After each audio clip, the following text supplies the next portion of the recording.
Turner, and this is my presentation on political music in America, 9/11 and beyond.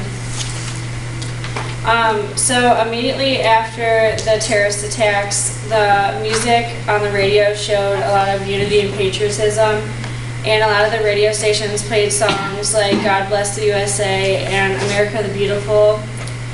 And then there are also some songs that had been playing on the radio that were pulled, like Sunday Bloody Sunday, because it was just, it just reminded people too much of the terrorist attacks.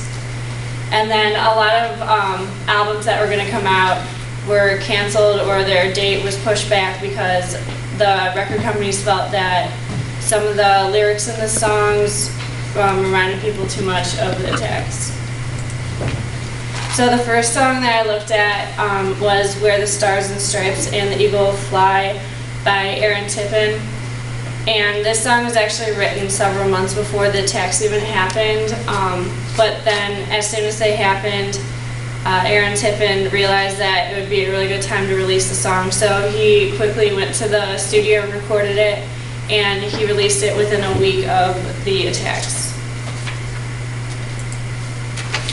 The next song, Only in America by Brooks and Dunn. And this one was actually written and released prior to the attacks, but it wasn't really very popular until after they happened.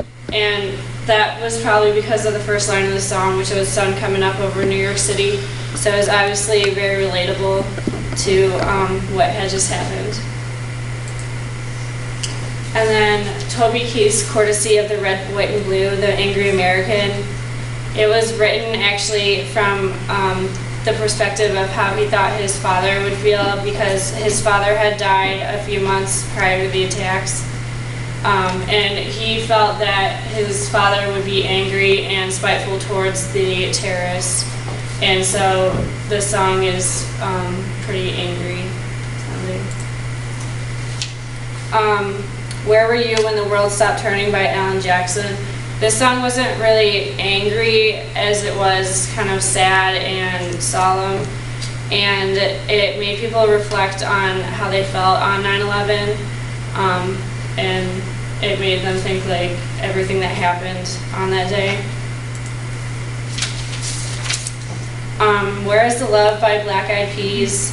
This song was more broad than the other songs. It wasn't just about 9/11, but it was an anti-violence song in general. And from the line on the screen, you could see that their message was that we need to work on problems in America rather than spreading the violence overseas in the war. And then the last song, Have You Forgotten by Daryl Worley. This was in 2003, and this was when people were starting to get sick of the war and they just wanted it to end. But after this song, it kind of raised the spirits and made people want to continue being in the war, because it reminded people of how they felt right after the attacks and that they really wanted the war, and so that we have to keep fighting it. And then there's my resources. Thank you.